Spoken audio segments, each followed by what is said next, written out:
Graça e paz, meus irmãos, a quem ainda não vi e a quem vi também, está bem? A todos. Está bom? Estamos animados, felizes ou não? Sim? Se não tiver, também não há problema nenhum com isso.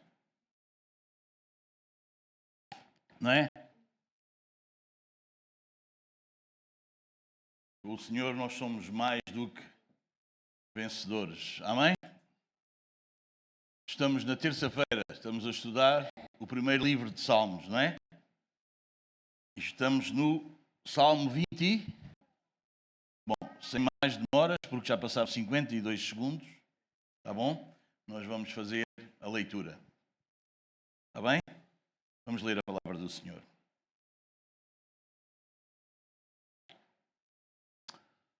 Ao Senhor pertence a terra e tudo o que nela se contém, o mundo e os que nele habitam. Fundou-a ele sobre os mares e sobre as correntes a estabeleceu.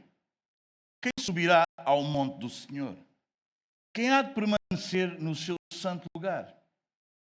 Que é limpo de mãos e puro de coração, que não entrega a sua alma à falsidade nem jura dolosamente.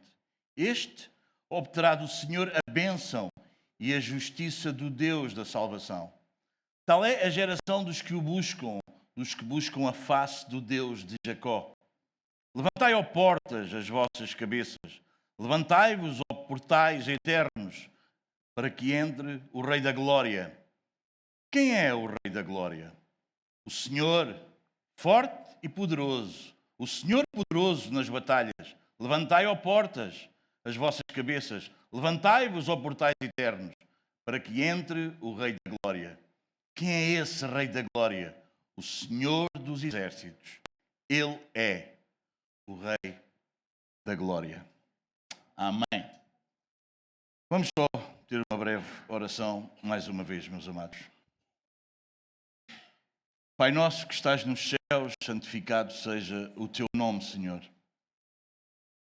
Ao abrirmos agora a tua palavra, Senhor, nós pedimos-te mais uma vez, humildemente, que o teu Espírito Santo ilumine mais uma vez as nossas mentes e também aqueça os nossos corações. Concede-nos, Senhor, sim, concede-nos isso.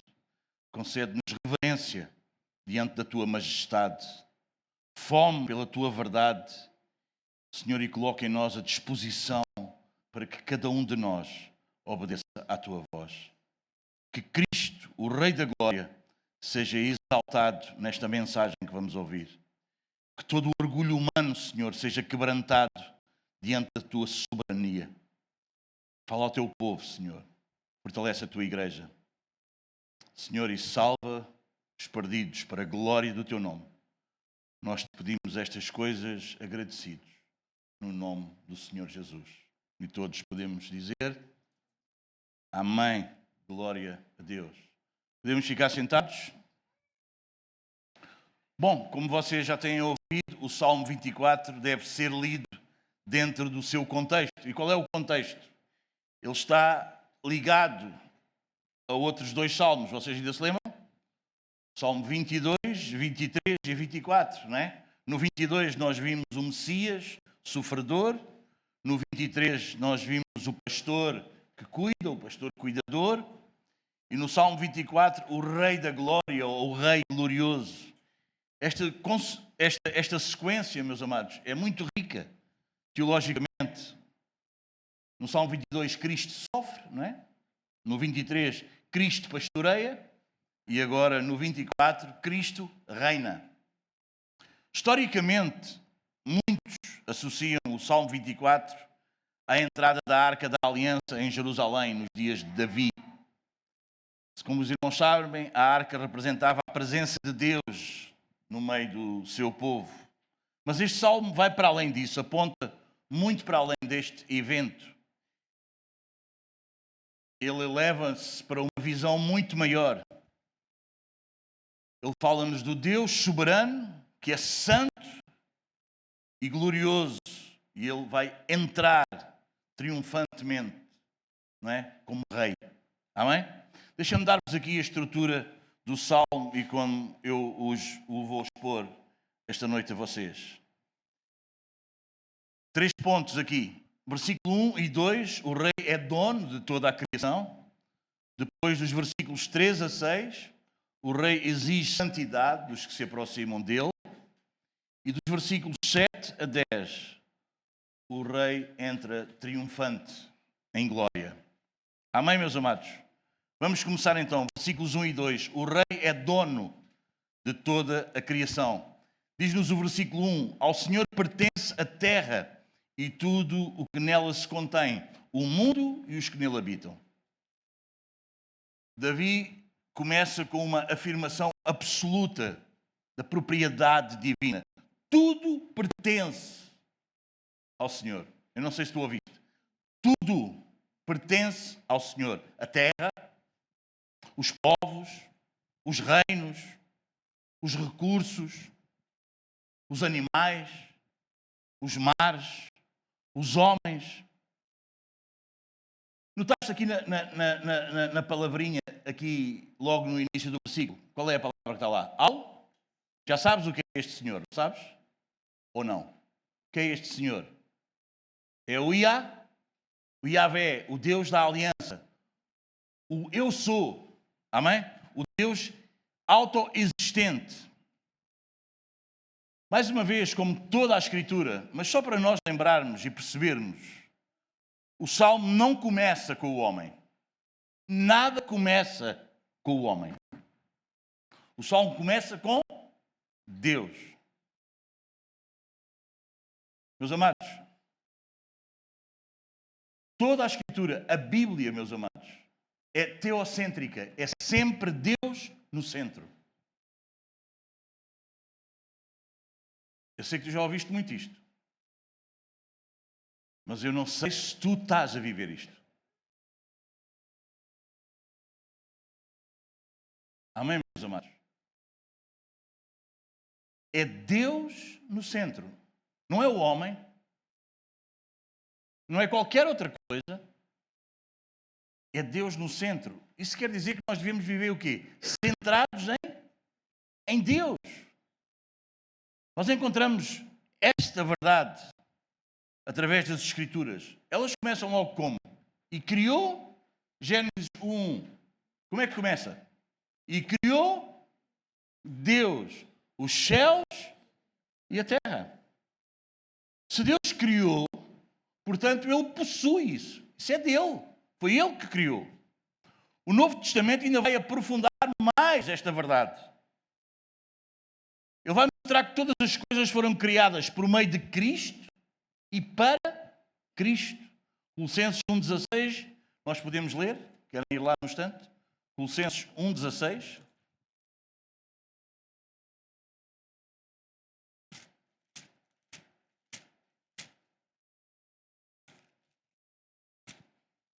O que é que diz?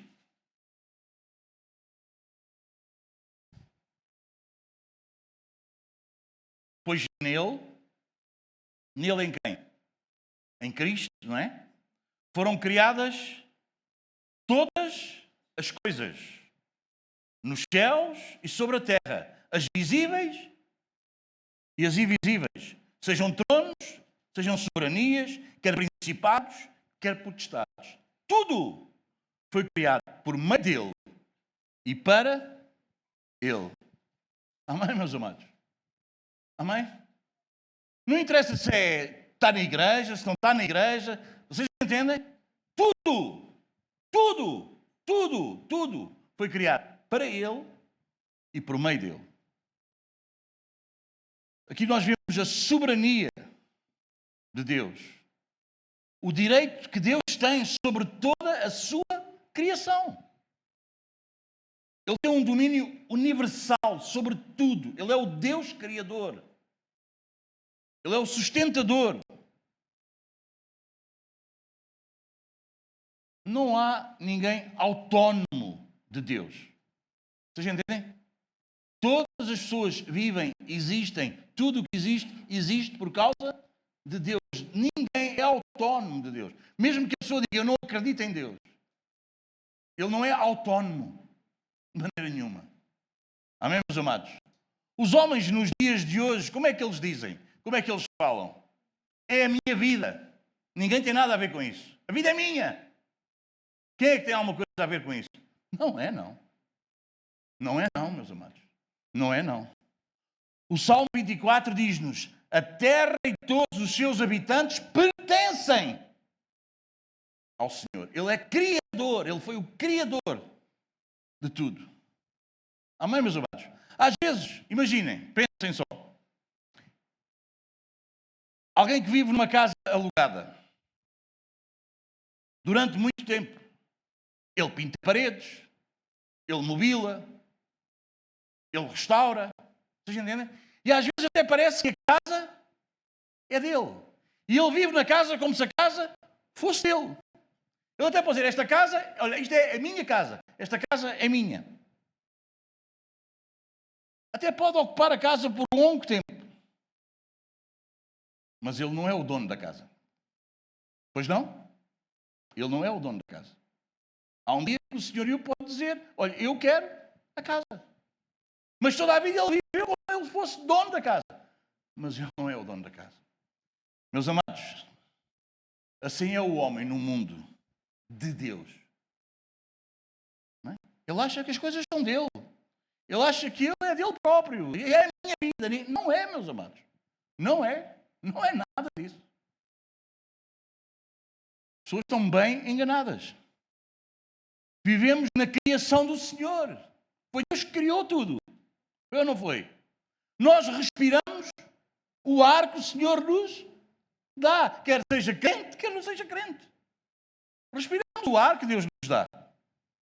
Usamos os recursos que Ele faz chegar até nós.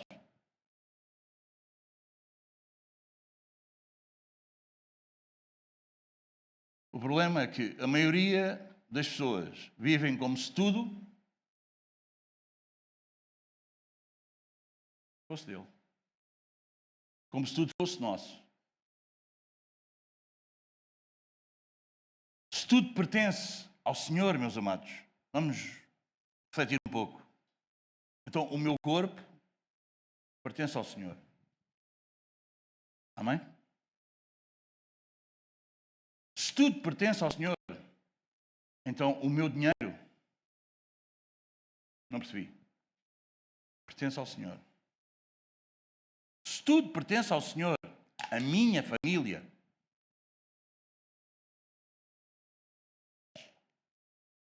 pertence ao Senhor. Se tudo pertence ao Senhor, como nos diz o Salmo 24, então o templo, presta atenção, o templo pertence a quem? Pertence a quem? Pertence ao Senhor, meus amados. Se tudo pertence ao Senhor, a igreja pertence ao Senhor. A mordomia cristã, meus amados, começa quando abandonamos a ilusão de posse. Percebes?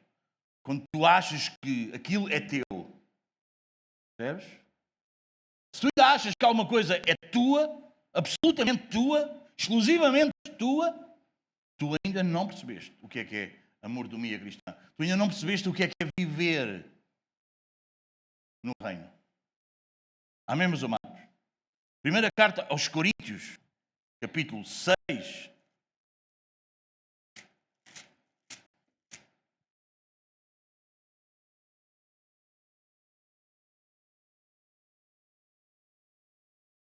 Diz-nos o quê? Versículos 19 e 20.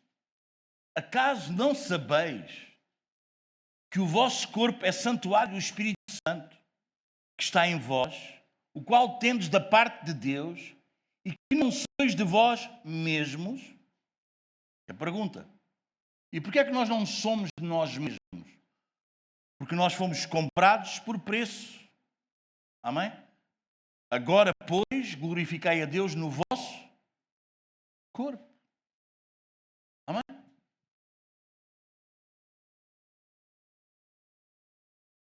Contava-se uma história de um miudinho que brincava com um barquinho e um dia roubaram o barquinho ao miúdo e ele ficou muito triste, um barco de madeira muito bonito.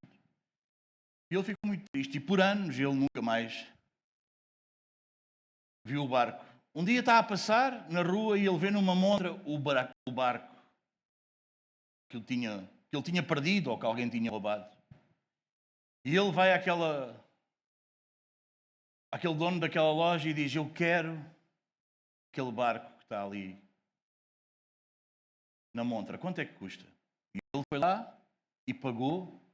E ele agarrou no barco e ele disse: agora és meu 2 vezes. Assim somos nós, meus amados. Nós somos de Deus pela criação e nós somos de Deus pela redenção. Porque Cristo pagou o preço por nós. Nós somos dele 2 vezes. Quão grande amor nos tem concedido o Pai. Amém? O facto de sermos chamados filhos de Deus, diz João. E ele diz, e de facto somos. Ainda não é visto tudo o que nós somos. Mas nós somos. Amém? Filhos de Deus. Amém? Nós pertencemos a Ele. E nós, igreja, então, pertencemos ao Senhor 2 vezes. É como aquele menino com aquele barco. És meu 2 vezes. Ele estava tão feliz por ter encontrado, amém? Aquele barquinho. E o Senhor fica tão feliz quando Ele nos resgata para Ele por causa do sacrifício do seu Filho amado. Amém? Ele diz, és meu 2 vezes. Amém? Versículo 2. Porque Ele afundou sobre os mares e sobre as correntes a estabeleceu.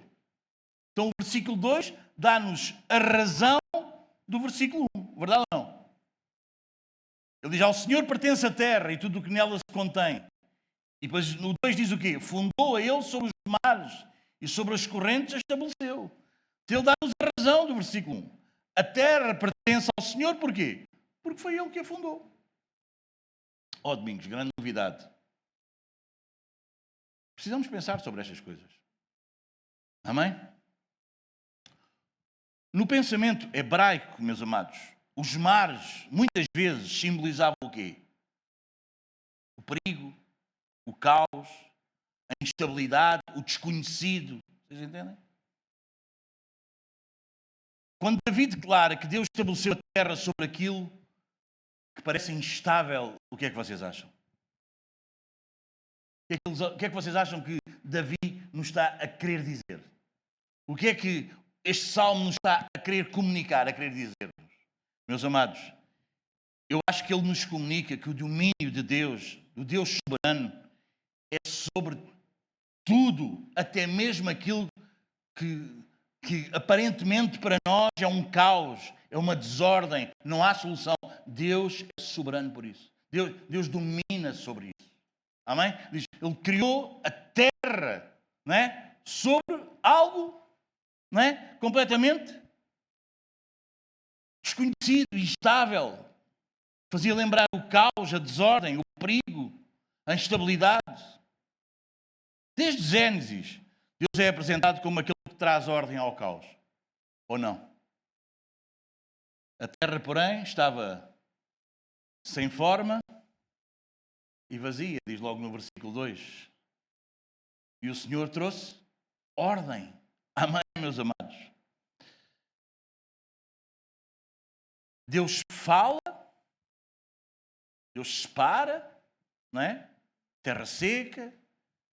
Deus ordena as coisas, Deus cria, Deus estabelece. É incrível, meus amados. O mar que assusta tantos homens, e neste tempo que Davi escreve o Salmo ainda muito mais. O mar que assusta tantos homens, ele obedece ao seu Criador.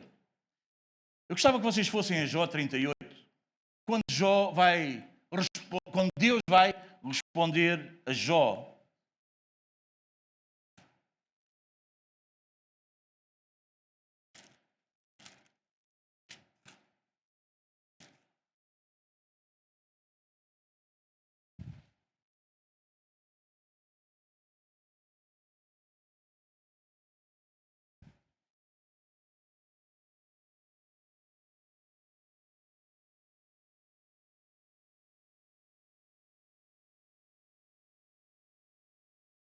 depois disto, versículo 30, capítulo 38, versículo 1, depois disto o Senhor, do meio de um redemoinho, respondeu a Jó: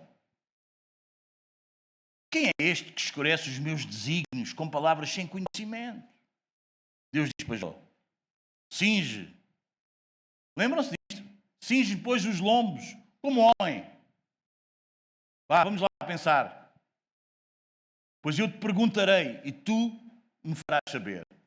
E depois ele começa: onde estavas tu quando eu lançava os fundamentos da terra? E vamos por aí fora. Ele diz: diz-me se tens entendimento. Quem lhe pôs as medidas, se é que o sabes? Ou quem estendeu sobre ela o cordel? Sobre o que estão fundadas as suas bases, ou quem lhe sentou a pedra angular, quando as estrelas da alva juntas alegremente cantavam e rejubilavam todos os filhos de Deus? Ou quem encerrou o mar com portas, quando irrompeu da madre, quando eu lhe pus as nuvens por vestidura e a escuridão por fraldas? Quem, quando eu lhe tracei limites? Quem é que traçou limites ao mar? Deus. E lhe pus ferrolhos e portas e disse: até aqui virás, e não mais adiante. Amém, meus amados? Amém? No Novo Testamento, nós temos uma passagem que todos nós conhecemos. E, infelizmente, às vezes nós lemos-la para outro lado, para outro sentido. Mas lembram-se quando os discípulos estavam no barco, que veio a tempestade? Amém? E eles estavam cheios de medo. Eles diziam a Jesus: não te importas que pereçamos? E sabes o que é que Jesus fez? Jesus diz para o mar: calma-te, aquieta-te. E sabes o que é que aconteceu? Porque o Criador,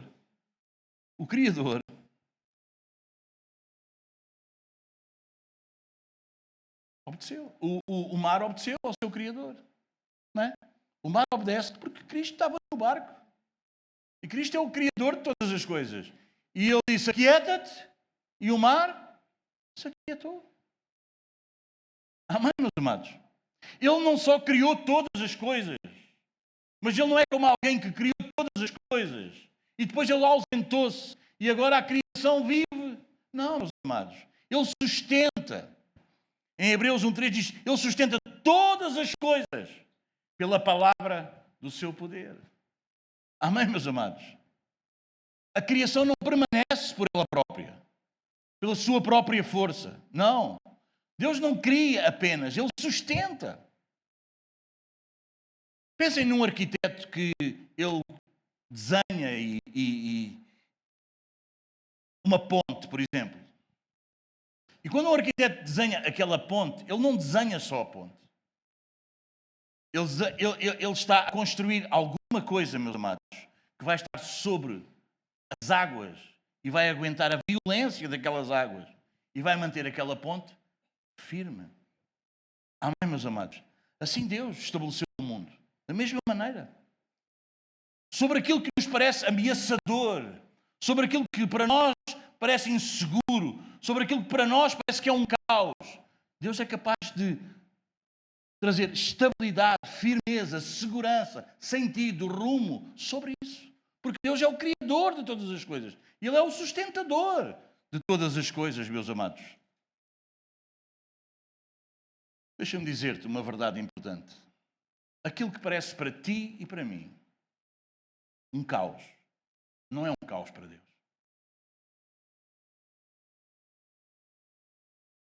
A ti e a mim parece que esta situação, onde isto está, onde eu estou, onde isto está a parar, parece um caos. Mas isto não é um caos para Deus. Não é, meus amados.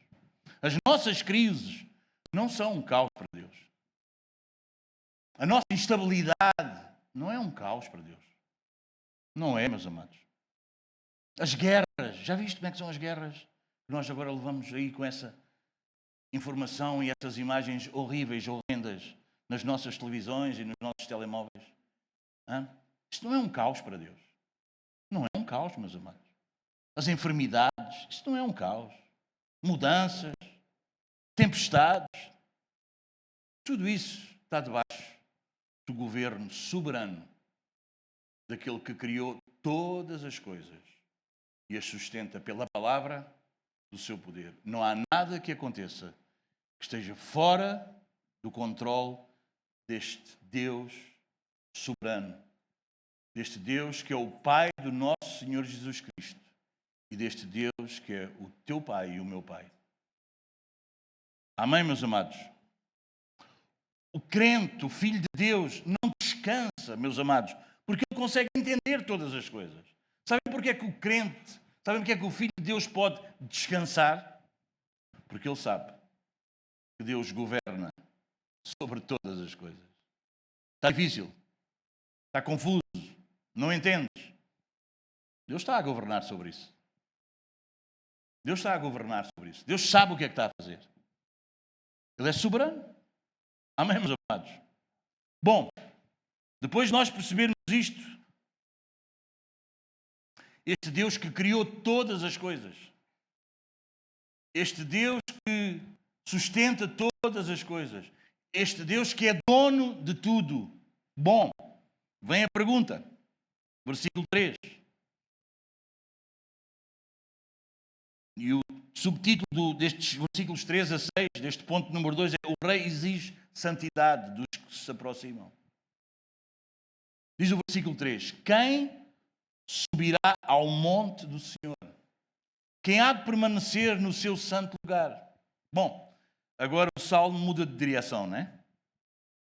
Ele passa da criação, o Deus que criou, para o quê? Para a adoração. Se Deus é dono de tudo e santo sobre tudo, surge uma pergunta. Surge aquela pergunta que é inevitável. Se Ele é assim, quem pode? Quem é que se pode aproximar dele? Amém, meus amados? Se Ele é santo, se Ele é puro, se Ele é todo poderoso, se Ele é o dono de tudo, se Ele é soberano, quem pode aproximar-se dele? O monte do Senhor aponta para o lugar da presença divina, o local da adoração, da comunhão, do encontro com Deus. No livro de Êxodo, no capítulo 19, Deus desce sobre o monte Sinai, vocês lembram-se? Ali Deus falou, né? Deus fala com o povo, Deus revela a sua lei, Deus manifestou a sua santidade e o monte torna-se o quê? O local de encontro entre Deus e o seu povo. No contexto deste Salmo 24, o monte do Senhor aponta especialmente para o monte Sião, lugar onde estava a cidade de Jerusalém, o tabernáculo, posteriormente onde o templo seria construído. Então, este lugar era o centro, era o centro da adoração do povo de Israel. Salmo 48, versículos 1 e 2 diz: grande é o Senhor e muito digno de ser louvado na cidade do nosso Deus, o monte Sião.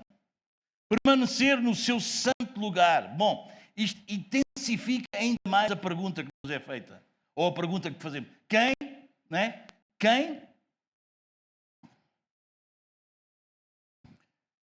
subirá ao monte do Senhor? Quem há de permanecer no seu santo lugar? Bom, isso ainda intensifica mais a pergunta. Não se trata apenas de subir, de estar lá momentaneamente, mas de estar diante de Deus, na presença de Deus, sem sermos consumidos. O Salmo não está a perguntar quem é que é religioso. Não. O Salmo não está a perguntar quem é que tem uma boa aparência. Percebes? Mais santidade. Não é isso que o Salmo está a perguntar.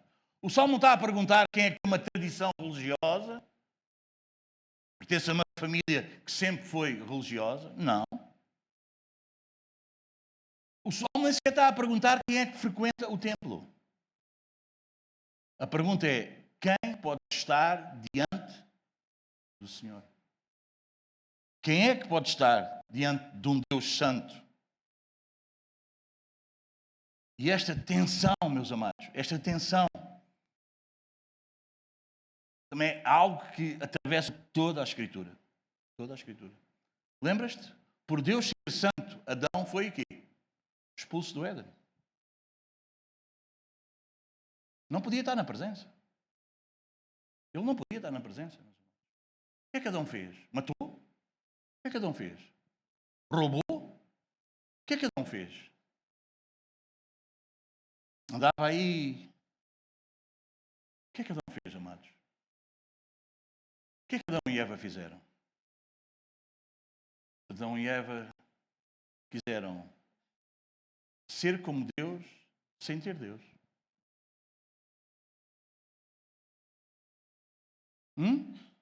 A vida é minha.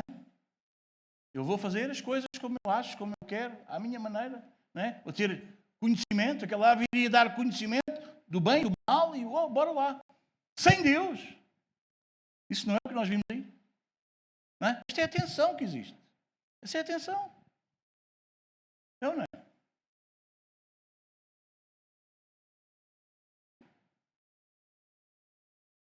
Diante da sarça.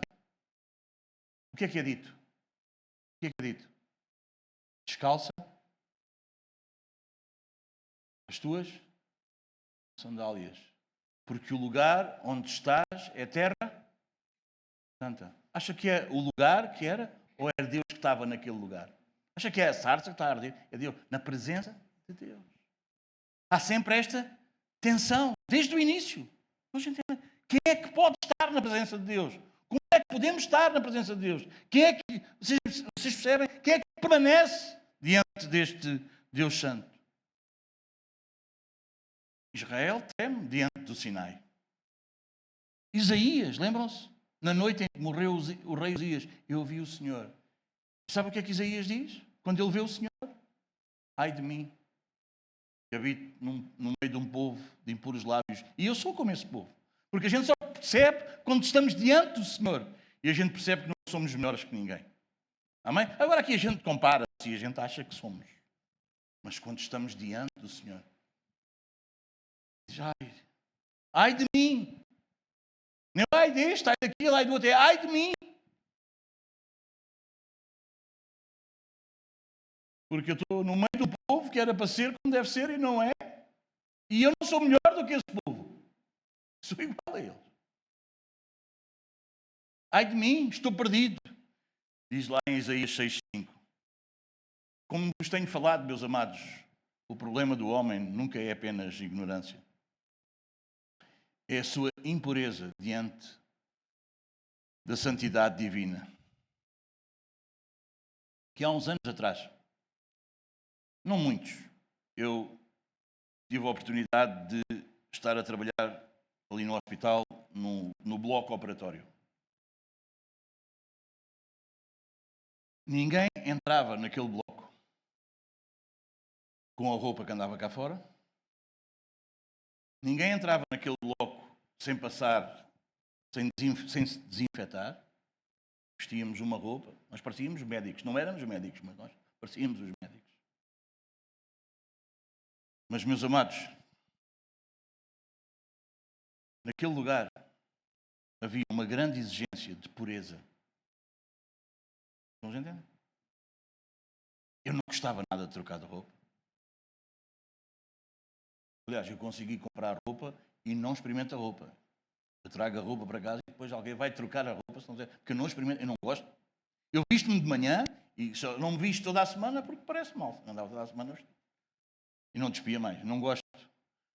Gostava-me tanto, mas tinha que ser. Mas tinha que ser.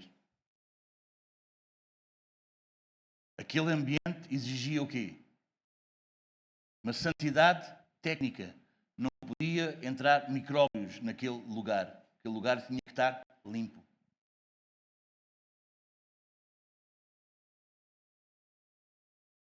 Responde-me tu. Estou aí diante de Deus.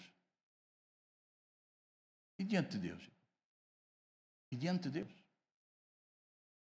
E diante de Deus? A pergunta mais importante na vida não é como é que eu posso ser feliz, irmãos. A pergunta mais importante da vida é como é que eu posso permanecer diante de um Deus santo. Essa é a pergunta mais importante. Se tu nunca foste confrontado com esta pergunta, deixa-me dizer-te, talvez ainda tu não tenhas entendido muito bem o que é isto de Deus ser santo, santo, santo. que é isto da santidade de Deus. O que é isto de Deus ser completamente separado do mal. Amém? Amém, meus amados? Davi, no versículo 4, vai responder-nos a essa pergunta. É só lermos, não é? Está a seguir. O que é limpo de mãos,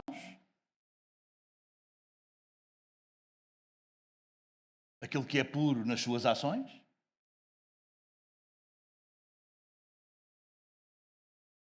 aquele que tem pureza em tudo aquilo que ele faz, o puro de coração, é limpo de mãos e puro de coração, é alguém que é puro nas suas motivações, que não entrega a sua alma à falsidade.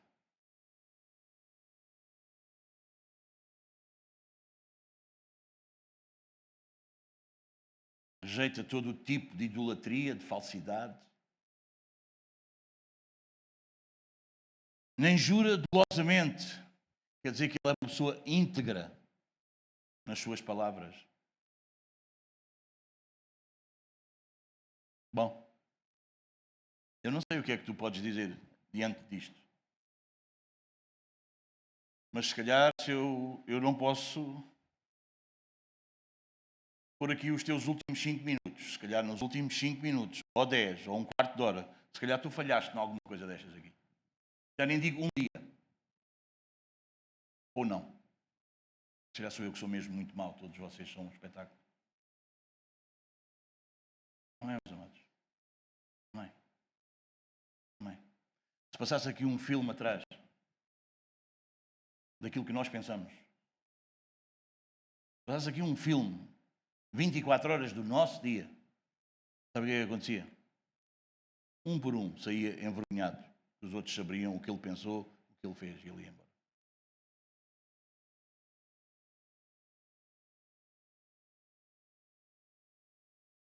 Deus exige, meus amados, uma integridade total.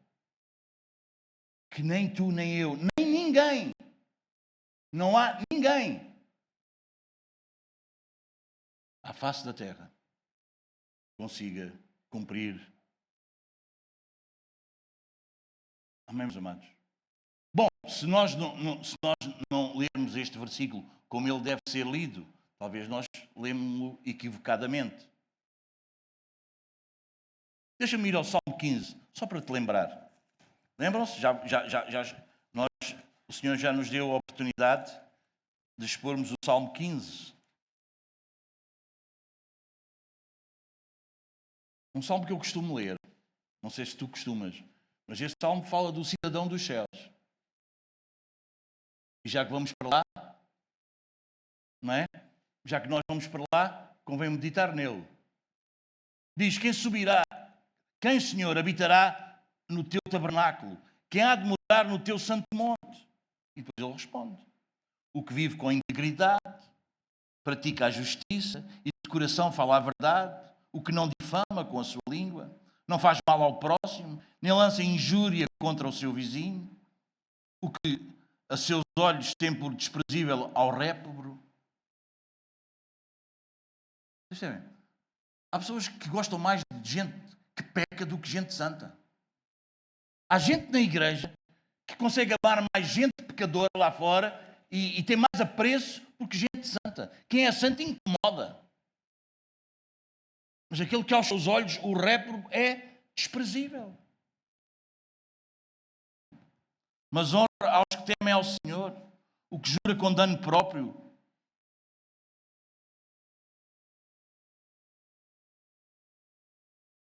E não se retrata. Aqui o retratar é, não se arrepende, percebes? Não quer saber. O que não empresta o seu dinheiro com usura, nem aceita suborno contra o inocente. Quem deste modo procede, jamais será abalado. Ninguém.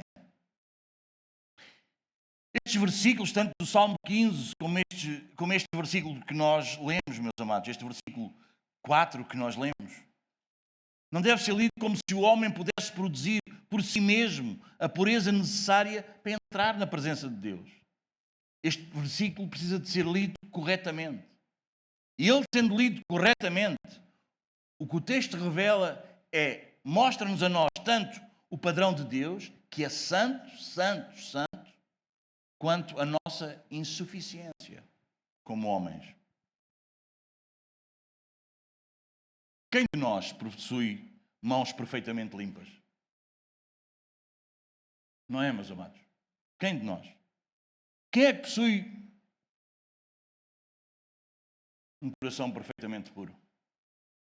Quem? Quem nunca se entregou à falsidade? Quem nunca foi falso? Quem nunca fingiu? Diz-me. Quem nunca, meus amados? Quem nunca? Quem nunca pecou com os lábios?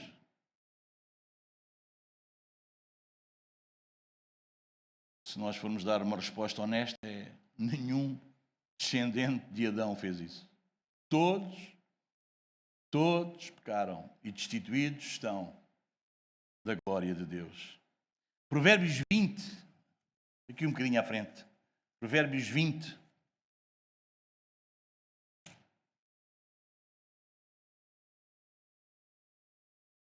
Versículo 9.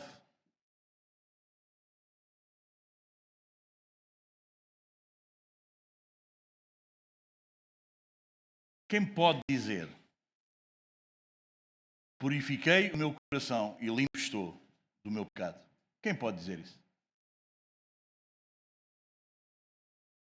Quem pode dizer isso? Claro, meus amados, somente Cristo cumpre de maneira perfeita este versículo. Ele sempre teve as suas mãos limpas. Louvado seja o seu nome.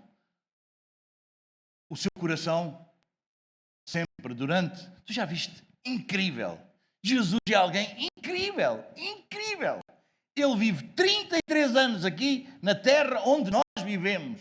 E ele nunca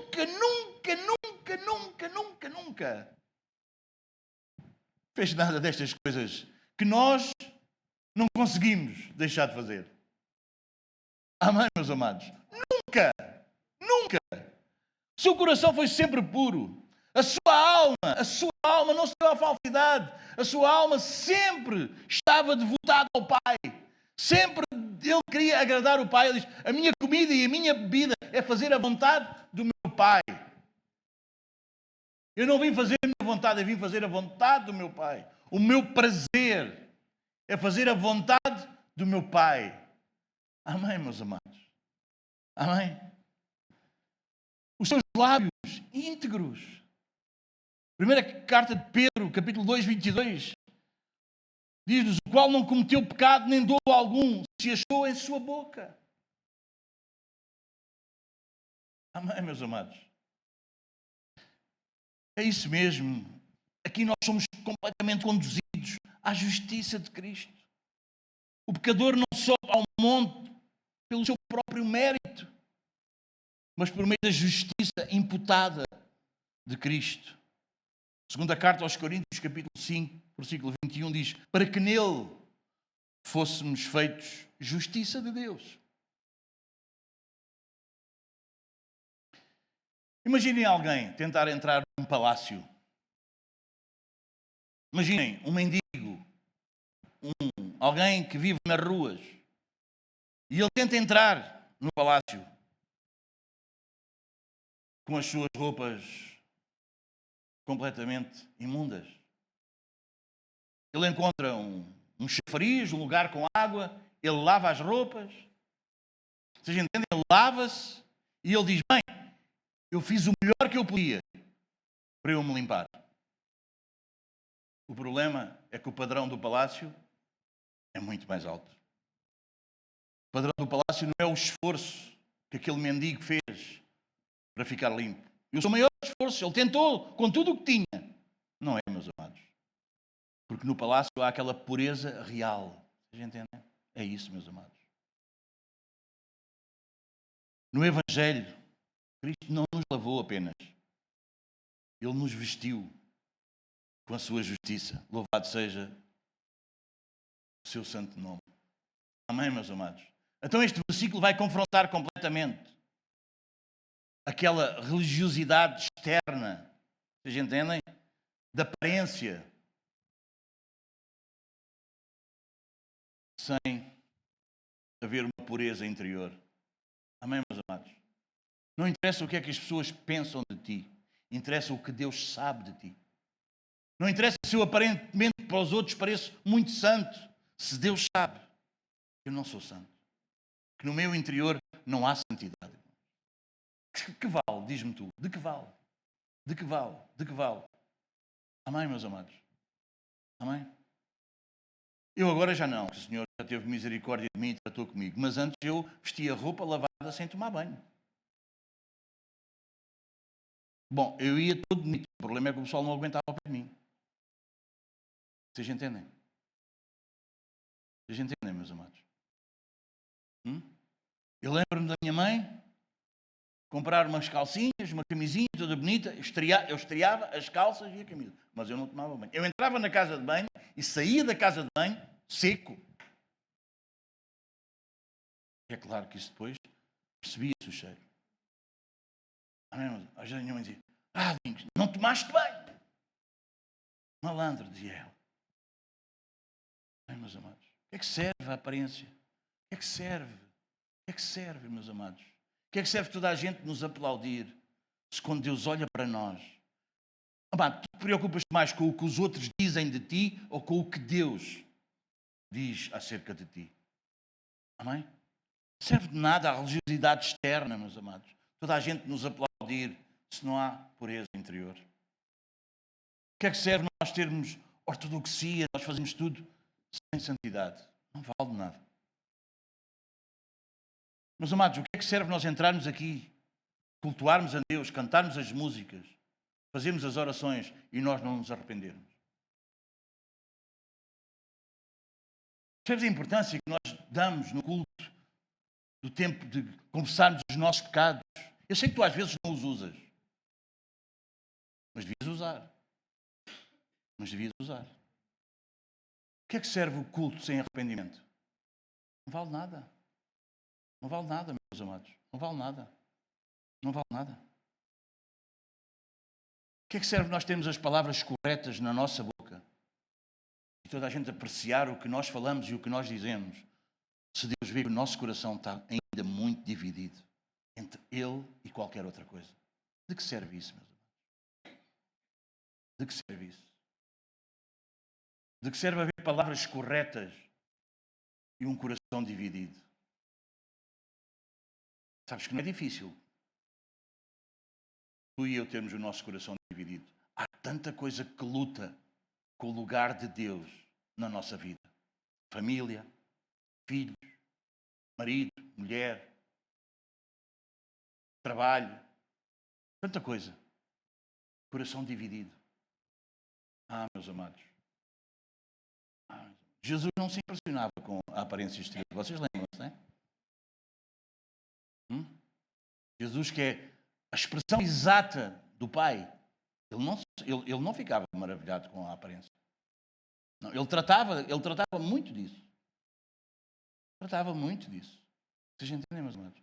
Ele era capaz de tratar com um fariseu, e um fariseu não era um pecador aí, percebes? O fariseu que entrava, fazia as suas orações, dava os seus dízimos, dizia, não sou como este, e Jesus confrontava e dizia, sabes quem é que vai sair justificado desse lugar? É aquele que está lá atrás e que bate com.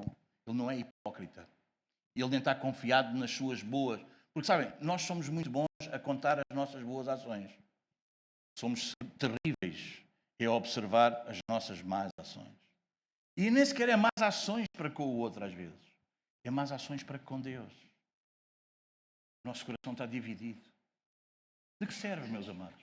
Que o Senhor tenha misericórdia de nós. Que o Senhor tenha misericórdia de mim e de ti. E que o Senhor não encontre em nós gente que tem o coração dividido, meus amados.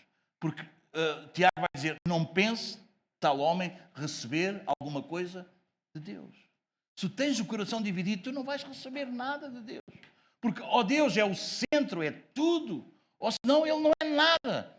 E tu podes andar, tu podes estar na igreja, tu podes falar, tu podes ter palavras. Se o coração está dividido, tu não vais receber nada de Deus. Não pense tal homem receber alguma coisa. É por isso que Tiago vai dizer: alegrem-se quando passam por várias provações. Alegrem-se. Alegrem-se. Porque a provação vai trabalhar o teu caráter. A prova não é para te matar, é para te limpar, é para tratar contigo, é para tratar comigo. Amém, meus amados? Porque às vezes nós vamos nos habituando, a vida vai correndo e a vida corre muito rápida. Passou o domingo, já temos a terça, depois já temos a sexta, corre tudo rápido. E a gente começa a habituar ao ambiente, a gente já sabe. A gente somos assim, todos nós somos assim.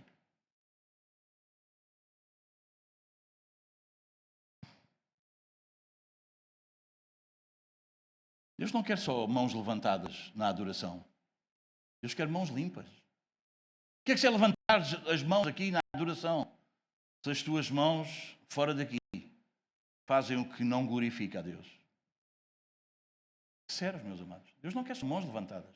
Às vezes pensamos, não é? E nós que vimos que éramos animados a levantar as mãos, a fazer tanta coisa. Ah, meus amados, mas não é a mão levantada. Nada contra, está tudo bem. Percebes isso? Agora, é importante que as mãos que se levantam sejam mãos limpas. Percebes? As nossas ações condigam com a nossa adoração. Amém, meus amados? O Senhor nos ajude. Deus não fica impressionado com cânticos bonitos. Não, meus amados. Lembras-te do que é que fala lá? Diz que não há ninguém que feche a porta. Há lugares que cantam cânticos bonitos que Deus estava desejoso que fechassem a porta. Não há ninguém que cerre as portas. Nós já pregámos sobre isso em Malaquias. Não há ninguém capaz de fechar as portas. Estou cansado das suas músicas. Porquê? Porque o coração não está puro. Amém? Amém, meus amados? Amei este último cântico que nós cantamos. Amei. Mas de que serve eu cantar isso, que é tão bonito, se o meu coração não está puro diante de Deus? Amém, meus amados? O Senhor nos ajude. Amém? Que o Senhor nos ajude. Amém? Versículo 5, vamos avançar. Este obterá do Senhor a bênção e a justiça de Deus da salvação. Então o homem descrito no versículo 4, ele recebe. Recebe o quê? Bênção, justiça, salvação. Mas observa com atenção.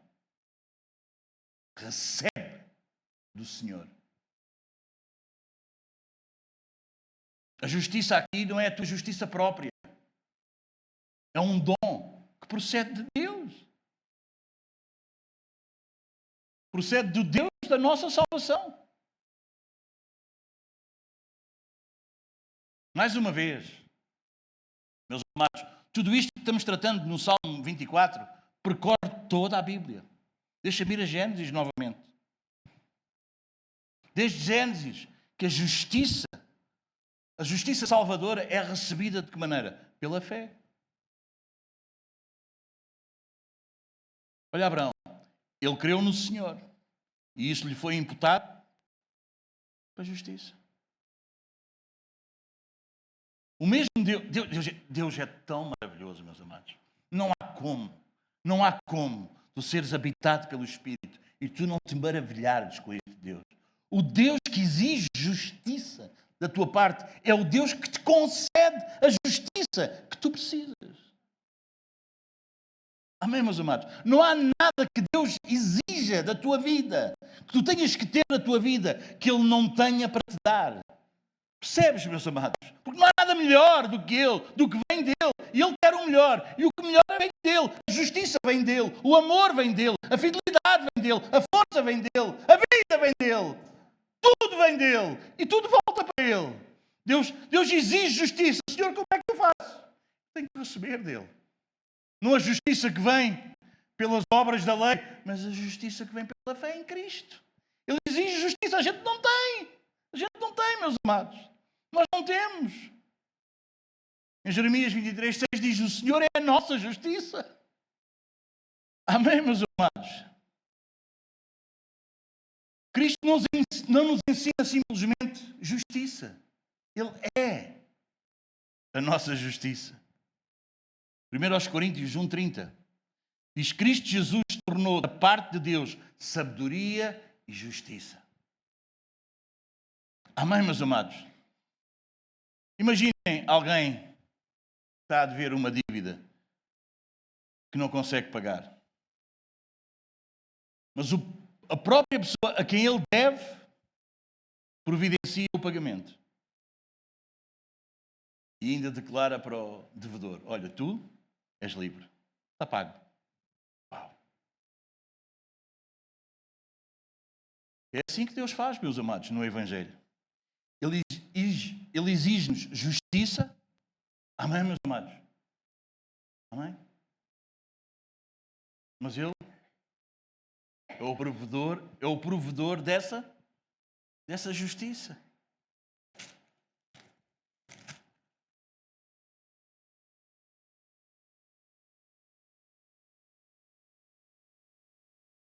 Vai a Mateus capítulo 5.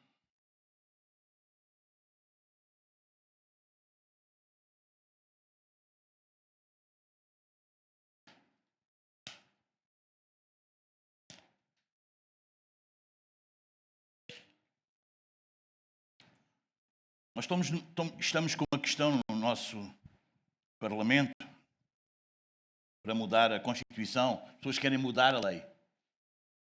E algumas pessoas às vezes pensam que Jesus também vem mudar a lei. Mas Jesus não veio mudar a lei. Jesus veio cumprir a lei, que nós não conseguimos cumprir. Mateus 5, versículo 17. Olha o que ele vai dizer. Não penseis que vim revogar a lei ou os profetas. Não vim para revogar. Vim para cumprir. Porque em verdade vos digo que até o céu e a terra passem, nem um i ou um tilo jamais passará da lei, até que tudo se cumpra. Aquele, pois, que violar um destes mandamentos, posto que dos menores, assim ensinar aos homens, será considerado mínimo no reino dos céus.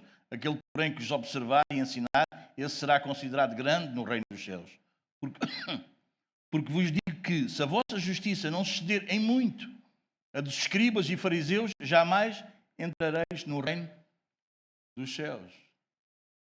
E agora tu pensas assim: não, eu sou muito mais justo. És, de certeza. Vamos estudar como é que eram os escribas e os fariseus, como é que era a vida deles. Vamos estudar. Como é que a nossa justiça vai exceder a dos escribas e dos fariseus? E depois aqui a seguir, Jesus vai ser muito mais duro do que a lei. Versículo 21. Ouviste o que foi dito aos antigos? Não matarás. E quem matar será sujeito a julgamento. Eu, porém, vos digo que todo aquele que sem motivo se irá contra seu irmão estará sujeito a julgamento. E quem preferir um insulto a seu irmão estará sujeito a julgamento do tribunal. E quem lhe chamar tolo estará sujeito ao inferno de fogo. Como é que era a lei? Se pegasses numa espada, se matasses alguém com uma pedrada, tu eras? Foi-vos dito assim? Muito mais. E depois poderíamos ir por aí fora.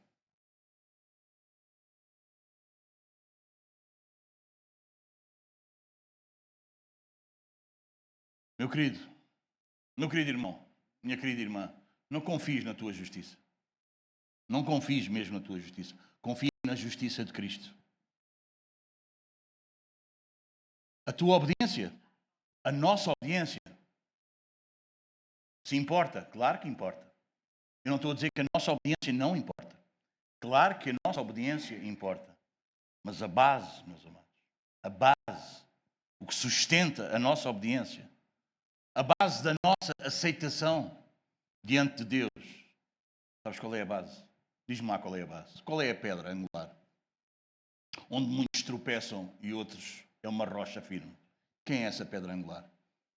É Cristo, meus amados. A base é Cristo. Isso não anula a nossa obediência. Claro que nós temos que obedecer. Até porque se nós formos transformados pela graça, nós somos filhos de Deus. E a obediência é uma característica de um filho. Só filhos obedecem. Só filhos obedecem. Amém, meus amados? Não obedecem para conquistar o céu. Obedecem porque são do céu. Não obedecem para ganhar o céu. Obedecem porque o céu já lhes foi dado. Não obedecem para ganhar a Deus. Para convencer Deus que são bons. Não. Obedecem porque eles já foram alcançados por Deus. Que já os convenceu que eles são maus. Amém, meus amados? Versículo 6. Tal é a geração dos que buscam o Senhor. Dos que buscam a face do Deus de Jacó. Bom, então o verdadeiro povo de Deus é descrito aqui como uma geração que busca o Senhor. Buscar a face significa o quê? O que é buscar a face? Não está a olhar para as mãos, para o que Deus dá. Busca o quê? Comunhão, relação. Busca o favor de Deus, a presença, a reconciliação. Amém? Ele quer Deus. Amém? Há pessoas que estão bem satisfeitas se Deus der coisas, se Deus resolver problemas. Eles não querem Deus, eles não querem uma relação com Deus. Eles não querem estar face a face com Deus. Eles não valorizam a intimidade com Deus. Eles querem uma vida boa. Deixa que esteja tudo bem. Já estou fazendo aqui umas coisinhas. Cumprir aqui o mínimo dos mínimos. Não é isso, meus amados. Buscar a face é desejar ter comunhão com Ele, intimidade, o favor dEle, a presença dEle. Amém, meus amados? Amém? Imaginem, eu com a minha esposa. E eu conseguia dar-lhe tudo. Uma vida como deve ser. Faltava nada. Comida, roupa, casa, tudo o melhor. Tudo o melhor. Tudo o melhor. Mas ela não me tinha a mim, não tinha a minha presença. E tu o que é que queres? Tens tudo. Não é? Mas não tinha a minha presença.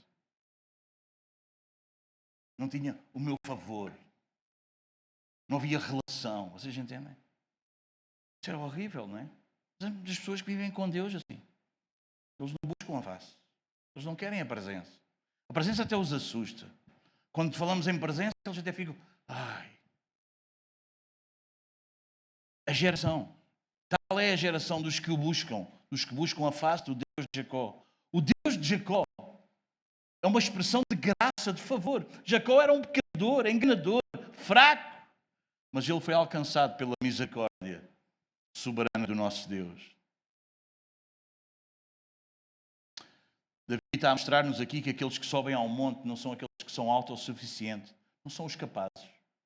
São os pecadores, transformados pela graça. Esses que buscam a face do Deus de Jacó, do Deus da aliança. Nós sabemos muito bem que o homem natural não busca a Deus por si mesmo, por ele próprio. Não busca, meus amados.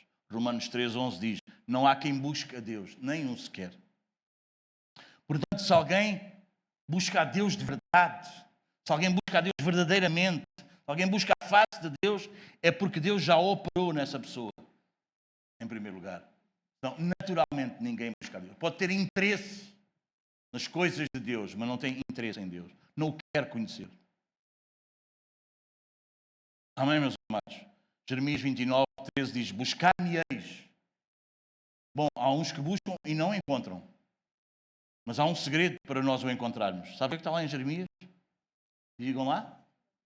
Buscar-me-eis e me achareis, se me buscardes de todo o vosso coração. Amém?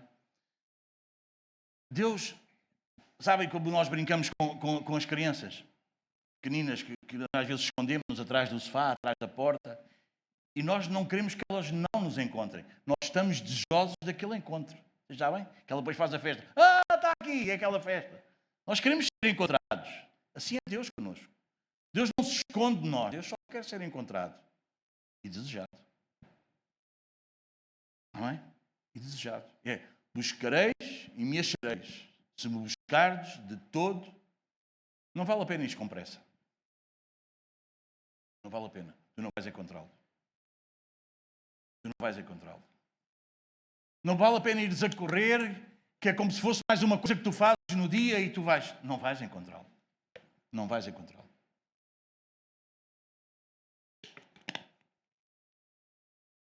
Estás a ver essa imagem? Não sei se o teu pai e a tua mãe alguma vez brincou isso contigo. Esconder-se atrás do sofá, atrás de uma porta. Onde é que estás? E a gente até fala mais alto só para ver se vai lá ter connosco. E se não vai, a gente até vai abrindo um bocadinho a porta ou mostrando a cabeça. A gente quer é ser encontrados. Deus quer é ser encontrado por ti. Mas Deus quer ser encontrado da melhor maneira. Deus quer ser desejado. Não é porque Deus seja egocêntrico, é porque é a tua maior necessidade. É a minha maior necessidade em encontrá-lo. Tem que ser de todo o coração. Queres achá-lo? Queres achá-lo? Domingos, dá-me uma técnica. Não há técnica. É de todo o coração. De todo o coração. Meus amados, uma criança perdida que não encontra o caminho para casa sozinha, o pai vai à procura dela, chama pelo nome e a criança responde. Assim é a busca de Deus. Sabes o que é que Deus está a fazer connosco, contigo hoje e comigo? Deus está a chamar por ti. Tu sentes isso ou não? Tu percebes isso ou não? Percebes o que Deus está a fazer? Percebes o que Deus está a fazer? É como aquela criança que está perdida e não sabe voltar para casa. E o pai começa a gritar pelo nome dela. E aí ela vem. Assim Deus está a fazer connosco hoje.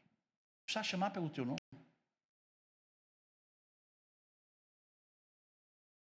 Nós só o buscamos porque Ele nos busca primeiro.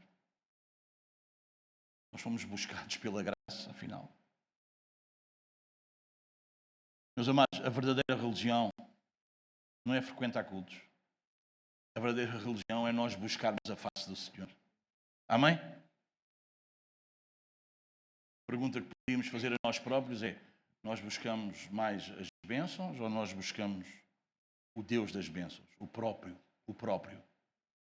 Bom, versículos 7 a 10 e vamos terminar. O rei entra triunfante em glória. Levantai, ó portas, as vossas cabeças. Levantai-vos, ó portais eternos, para que entre o rei da glória. Aqui o salmo torna-se algo triunfal. As portas aqui são personificadas, elas devem erguer-se para receber o rei. A expressão portais eternos comunica a majestade, a grandeza, a solenidade. Historicamente, como eu vos disse, isto pode levar-nos à entrada da arca em Jerusalém, o símbolo da presença de Deus.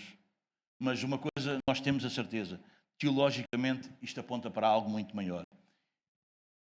Isto aponta para a entrada triunfal do Rei da Glória. O Deus que criou o mundo e exige santidade, agora aparece como um Rei vitorioso. Ele é o Rei vitorioso. A expressão é clara. Ele é o Criador soberano, o Deus Santo e o Rei glorioso. E ele chama-se Jesus Cristo. Cristo é o verdadeiro Rei da Glória.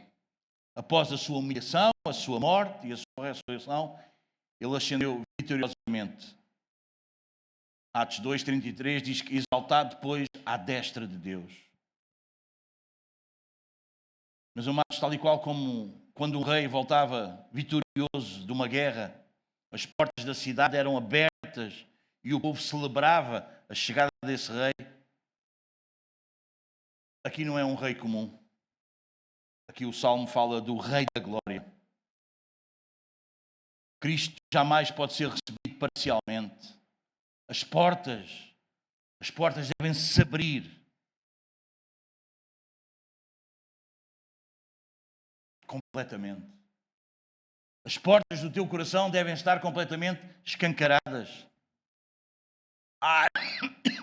Deixa-me perguntar-te. Há áreas da tua vida que tu tentas manter fechadas ao governo de Cristo?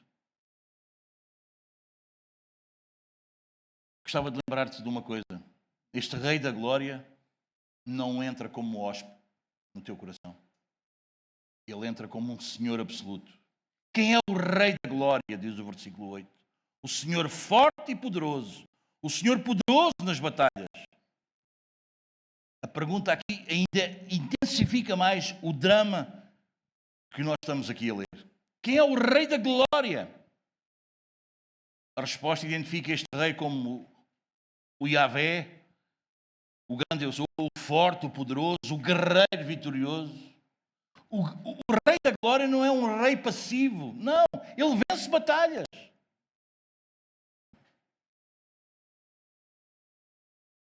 Já em Êxodo nós podemos encontrar Deus como um guerreiro. Diz que o Senhor é homem de guerra. O Senhor é o seu nome, diz lá em Êxodo 15:3. Ele derrotou o faraó, preservou Israel, venceu inimigos. E ele continua assim, ele continua a governar a história. Aqui em Cristo, esta guerra alcança o seu ponto mais alto. Cristo derrota o pecado, vence Satanás, venceu a morte, a condenação. 1 João 3,8 diz: para isto se manifestou o Filho de Deus, para destruir as obras do diabo. É isso mesmo, meus amados. Um povo escravizado não consegue libertar-se sozinho. Ele precisa de um libertador mais forte do que o seu próprio opressor. Assim estávamos nós, debaixo do pecado, da morte, mas Cristo veio como esse rei guerreiro para libertar o seu povo. Meu querido irmão, minha querida irmã, tu não precisas de um Cristo fraco, de um Cristo meramente sentimental que toca os teus sentimentos. Tu precisas de um Salvador forte e poderoso nas batalhas. E Ele é poderoso para salvar, para te santificar, para preservar a tua vida, para vencer. Versículo 9. Levantai, ó portas, as vossas cabeças. Levantai-vos, ó portais eternos, para que entre o Rei da Glória. Porquê a repetição? A repetição aqui reforça ainda muito mais a majestade e a glória do evento. Como todos nós sabemos, na escrita hebraica, na poesia, a repetição não é só uma redundância vazia, de maneira nenhuma. É intensificação. O rei deve ser recebido com honra, com muita honra. Se vocês entendem, com uma honra total. Ele é digno de toda a honra. Este salmo força-nos como leitores a não tratar a glória de Deus de uma forma normal, casual, do dia a dia. Não, meus amados.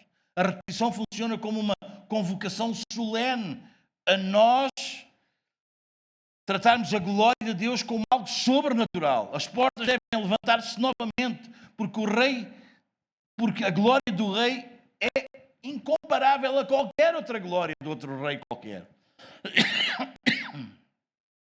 A entrada do rei aponta para a certeza do triunfo final do nosso Deus. Na sua primeira vinda, Cristo, é verdade, entrou a Jerusalém em cima do jumento, não é? Do jumentinho.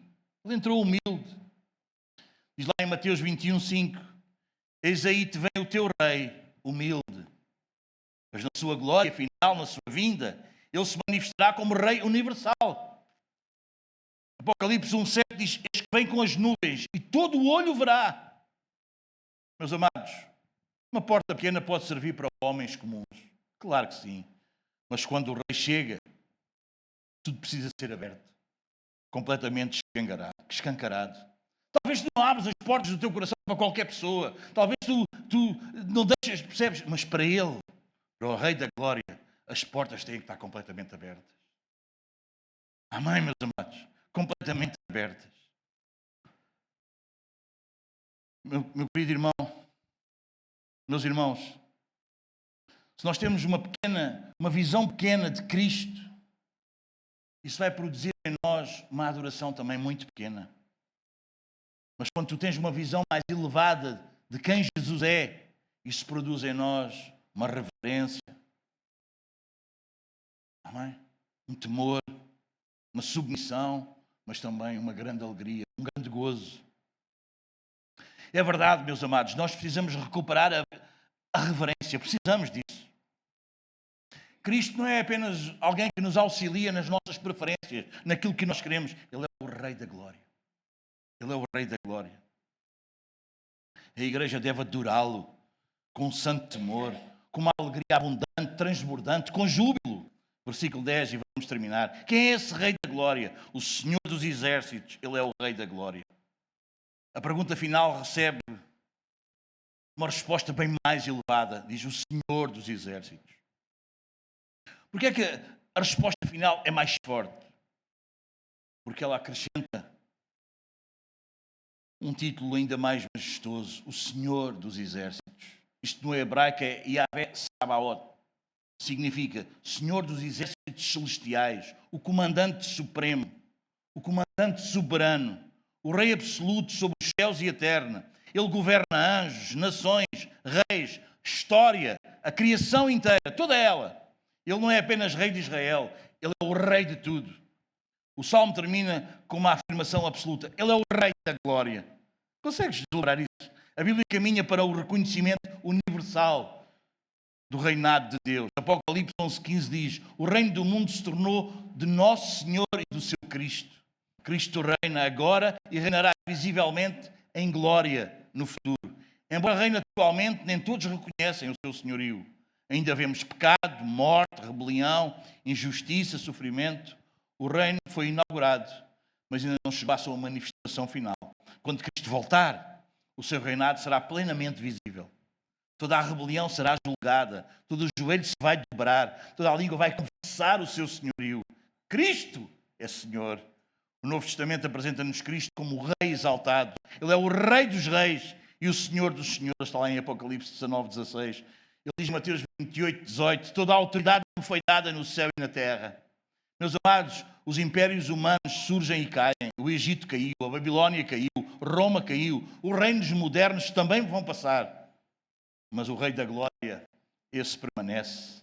A pergunta do Salmo permanece diante de cada pessoa, diante de cada um de nós. Quem é esse Rei da Glória? Quem é esse Rei da Glória para ti? Se Ele é Rei, meu amado, então não podes ignorá-lo. Não podes ignorá-lo. Ele não pode ser domesticado, ele não pode fazer o que tu queres, és tu que fazes o que ele quer. Ele não pode ser usado por ti de maneira nenhuma. Ele deve ser adorado, ele deve ser obedecido, ele deve ser proclamado. Aleluia. Vamos à conclusão, meus amados. O Salmo 24 apresenta estas três grandes verdades. Deus é o Criador soberano. Tudo pertence a Ele. Deus é santo. Somente os puros podem permanecer diante dEle. Deus é o Rei da Glória. Ele entra triunfante e reina eternamente. Cristo é o único que cumpre o Salmo 24 de maneira perfeita. Ele é o Criador de todas as coisas. Ele é o homem de mãos limpas e de coração puro. O justo que sobe ao monte do Senhor. O rei que venceu o pecado, a morte e Satanás. Ele é o Senhor dos Exércitos. Ele é o Rei da Glória. Deixa-me dar-vos algumas aplicações finais para a igreja. Se há algum incrédulo, a palavra é esta.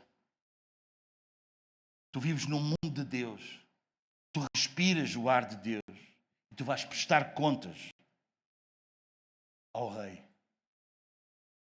Arrepende e crê em Cristo. Ao religioso, tens mãos externas aparentemente limpas.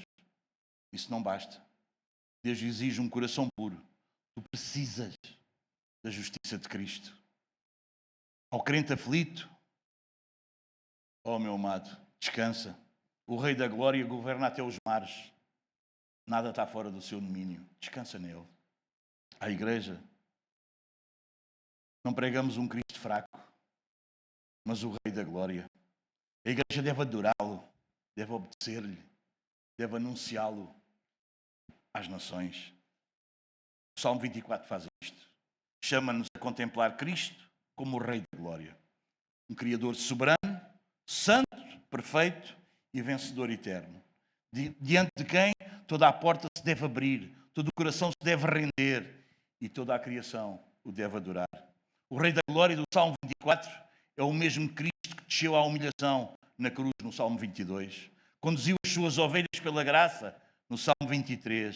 E ele agora reina exaltado à destra do Pai, até ao dia em que toda a criação se curvará diante dele e os seus redimidos entrarão eternamente na alegria da sua presença gloriosa. A Deus toda a glória. Amém? Temos terminado, amados.